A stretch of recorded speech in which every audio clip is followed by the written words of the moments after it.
ঘরে বানানো প্রতিটা খাবারই হচ্ছে স্বাস্থ্যসম্মত। তো আজকে আমি বাসায় বানিয়েছিলাম সিঙ্গারা, আর সিঙ্গারা বানিয়েছিলাম আমি চিকেন দিয়ে আর আলু দিয়ে। তো কিভাবে বানালাম তাই আপনাদের সাথে শেয়ার করছি। হ্যালো এভরিওয়ান, আসসালামু আলাইকুম, welcome to my reels video. আমি ঘরে বানানো সব খাবারই গুরুত্ব বেশি দিই বাইরের থেকে, কারণ হচ্ছে বাইরের জিনিসগুলো একটু খেতে মজা হলো কিন্তু আমার কাছে মনে হয় না ওগুলো স্বাস্থ্যসম্মত।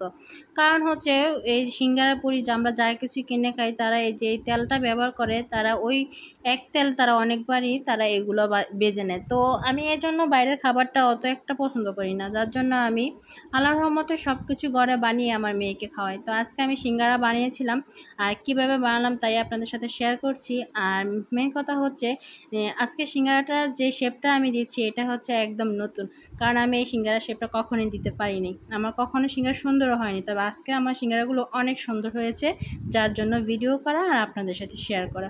তো এখানে আমি যে তেলটা নিয়েছিলাম, আমি ঠিক তেলটা অত বেশি গরম করিনি, একদম হালকা গরম করে আমি এই তেলটাতে আমি সম্পূর্ণ সিঙ্গারাগুলো আস্তে আস্তে আমি দিয়ে দিই। তখন এক এক করে যখন দেখলাম সিঙ্গারাগুলো কালার চলে আসছে, তখন আমি একটা একটা করে সম্পূর্ণ সিঙ্গারাগুলো উঠিয়ে নিই। কিন্তু সিঙ্গারাগুলো উঠিয়ে নেওয়ার পরে কালারটা খুব সুন্দর হয়েছে, কিন্তু সিঙ্গারাগুলো খেতে কিন্তু অনেক দারুণ হয়েছে।